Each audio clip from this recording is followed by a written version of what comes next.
Hello everyone, welcome to my channel. तो कैसे हैं आप लोग? आई होप अच्छे होंगे और अपनी पढ़ाई बहुत ही अच्छे तरीके से कर रहे होंगे। तो देखिए, जो आज की क्लास रहने वाली है वो रहने वाली है यूपी ट्रिपल एस सी पेट, जो एग्ज़ाम होना है 28 और 29 अक्टूबर में। उसके लिए काफ़ी ज़्यादा यूज़फुल वीडियो रहने वाली है और आज की क्लास हिंदी वर्णमाला की क्लास रहने वाली है। तो वीडियो को एंड तक ज़रूर देखिएगा और चैनल पर नए हो तो मेक श्योर चैनल को सब्सक्राइब कर दीजिएगा और वीडियो को एक प्यारा सा लाइक कर दीजिएगा और शेयर कर दीजिएगा अपने फ्रेंड्स और फैमिली में जिनका भी एग्ज़ाम हो, सो उनके लिए भी ये वीडियो हेल्पफुल हो। तो चलिए शुरू करते हैं बिना देर किए हुए पहले प्रश्न से। पहला प्रश्न, निम्नलिखित में से कौन घोष वर्ण है? इसमें से बताना ऐसा कौन सा वर्ण है जो घोष वर्ण है। तो इसके ऑप्शन है ख, पहला खा, दूसरा चा, तीसरा है माँ और चौथा है छा। तो देखिए, जो घोष वर्ण है इनमें से वो है माँ, ठीक है। तो इसका जो करेक्ट आंसर हो जाएगा वो हो जाएगा थर्ड नंबर। तो देखिए, जो मैं आज के क्वेश्चन डिस्कस करूँगी वो काफ़ी ज़्यादा इंपॉर्टेंट हैं आपके एग्ज़ाम के लिए। और देखिए, with previous year he question मैंने लिए हैं जो हर बार पेपर में पूछे जाते हैं।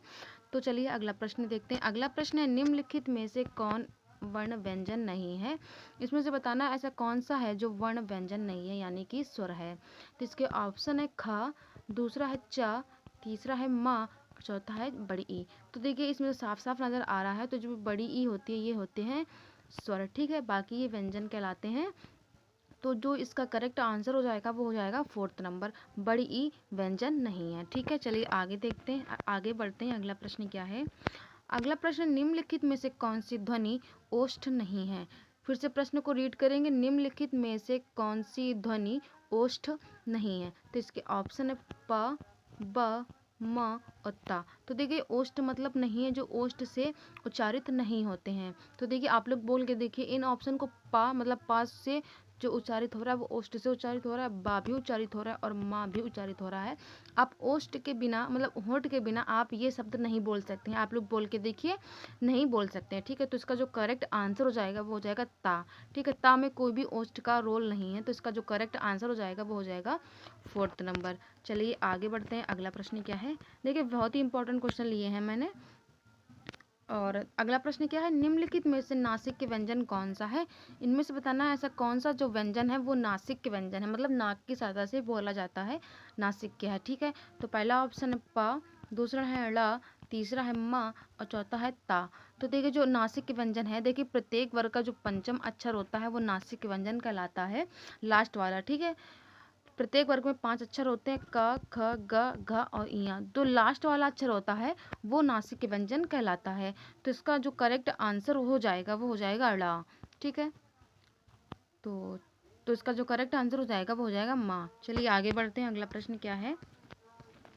अगला प्रश्न, निम्नलिखित में से किसे हिंदी की मानक वर्णमाला में स्थान नहीं दिया गया है? वेरी इंपॉर्टेंट क्वेश्चन है, वेरी अच्छा क्वेश्चन है, बहुत ही बार बार रिपीट होने वाला क्वेश्चन है। फिर से रीड करेंगे क्वेश्चन को। निम्नलिखित में से किसे हिंदी की मानक वर्णमाला में स्थान नहीं दिया गया है? ऐसा कौन सा शब्द है जो हिंदी में स्थान नहीं रखता है, वर्णमाला में अपना स्थान नहीं रखता, मतलब मानक स्टैंडर्ड जो होता है वो वर्णमाला में उसका स्थान नहीं दिया गया? तो पहला ऑप्शन है री, दूसरा है ड़ी और चौथा है श्री और तीसरा है श्री और इनमें से कोई नहीं। तो जो इसका करेक्ट आंसर हो जाएगा वो हो जाएगा श्री, ठीक है। श्री का कोई भी स्थान नहीं दिया गया है हिंदी वर्णमाला में। तो जो इसका करेक्ट आंसर हो जाएगा वो हो जाएगा थर्ड नंबर, ठीक है। चलिए आगे देखते हैं। अगला प्रश्न क्या है? अगला प्रश्न है, में निम्नलिखित शब्दों में किस शब्द में द्वित्व व्यंजन है? इनमें से बताना ऐसा कौन सा शब्द है जिसमें द्वित्व व्यंजन है। द्वित्व व्यंजन आप लोग जानते होंगे जिसमें मतलब आधा अक्षर हो और फिर वही पूरा अक्षर हो। तो आप लोग समझ ही गए होंगे, इसका क्या आंसर हो जाएगा? दिल्ली हो जाएगा, ठीक है। जो द्वित्व व्यंजन कहलाता है, मतलब जैसे देखिए इसमें एल आधा है, मतलब ला आधा है और फिर ला पूरा है। तो इसका जो करेक्ट आंसर हो जाएगा वो हो जाएगा थर्ड नंबर, ठीक है। चलिए आगे बढ़ते हैं। अगला प्रश्न क्या है? अगला प्रश्न है, ए और ए वर्ण क्या कहलाते हैं? जो ए और ए वर्ण क्या कहलाते हैं, यानी कि ए और ए वर्ण का उच्चारण स्थान क्या कहलाता है? तो इसके ऑप्शन है नासिक, सेकंड है कंठ तालव्य, थर्ड है ओष्ठ और फोर्थ है मूर्धन्य। तो देखिए, जो ए और ए वर्ण होते हैं वो कंठ तालव्य कहलाते हैं। कंठ और तालु की सहायता से दोनों से मिलकर बोले जाते हैं तो ये कहलाते हैं कंठ तालव्य। व्यंजन स्वर कहलाते हैं। तो इसका जो करेक्ट आंसर हो जाएगा वो हो जाएगा सेकंड नंबर। ठीक है, चलिए आगे बढ़ते हैं। अगला प्रश्न क्या है? अगला प्रश्न है शा, सा, सा और हा कौन से व्यंजन कहलाते हैं? यानी कि शा, शा, हा कौन से व्यंजन कहलाते हैं? तो इसके ऑप्शन नासिक के कहलाएंगे, या फिर कंठ तालव्य कहलाएंगे, या फिर स्पर्शी व्यंजन कहलाएंगे, या फिर ऊष्म व्यंजन कहलाएंगे, ऊष्म संघर्षी व्यंजन कहलाएंगे।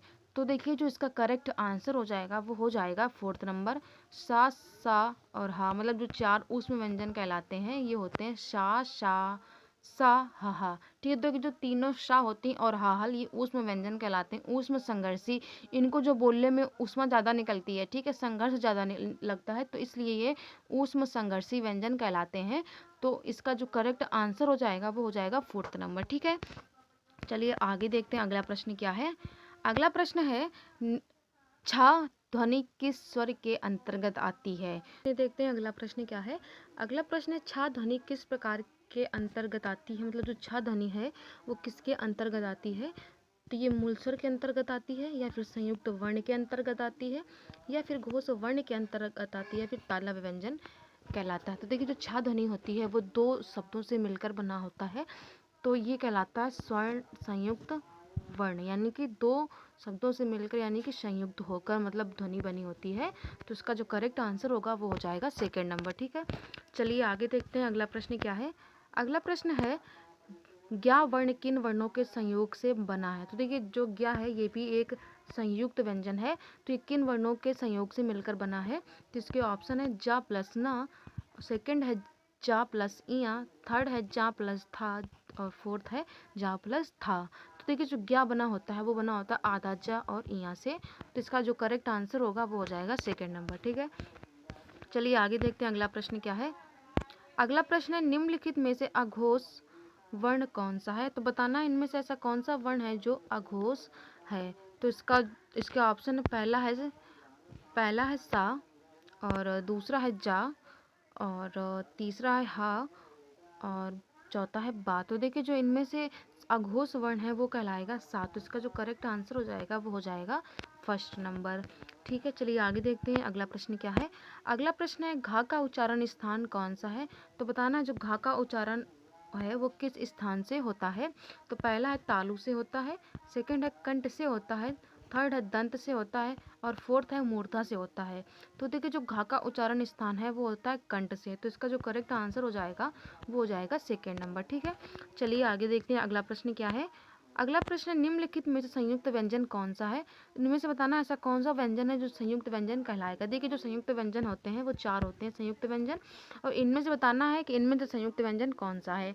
तो पहला ऑप्शन है का, दूसरा है त, तीसरा है दा, चौथा है ज्ञा। तो देखिए जो इनमें से संयुक्त व्यंजन है वो है ज्ञा, जो कि जा और इया से मिलकर बना होता है। तो इसका जो करेक्ट आंसर हो जाएगा वो हो जाएगा फोर्थ नंबर। ठीक है, चलिए आगे देखते हैं। अगला प्रश्न क्या है? अगला प्रश्न है निम्नलिखित में से कौन सा वर्ण उच्चारण से दंत नहीं है? यानी कि जो उच्चारण की दृष्टि से उसका दंत नहीं है, तो उसको बताना है।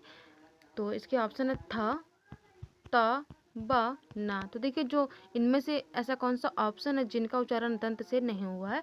तो ये है बा। ठीक है, जब बा का उच्चारण स्थान है वो होता है होस्ट। ठीक है, तो इसका जो करेक्ट आंसर हो जाएगा वो हो जाएगा थर्ड नंबर। ठीक है, आज का लास्ट देखते हैं। आज का लास्ट प्रश्न क्या है?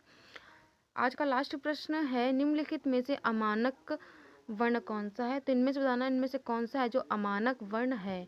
तो पहला है थ, ऑप्शन क्या है थ, दूसरा है त, तीसरा है भ, और चौथा है ना। तो देखिए जो अमानक वर्ण कहलाएगा वो ऐसे भा लिखा जाता है, वो ये अमानक वर्ण कहलाता है, जो हिंदी वर्णमाला में इसको स्थान नहीं दिया गया, यानी कि ये अमानक वर्ण है। तो ये रही आप लोगों के लिए हिंदी की क्लास वर्णमाला का टॉपिक, जो आप लोगों के लिए बेहद ही इंपॉर्टेंट है।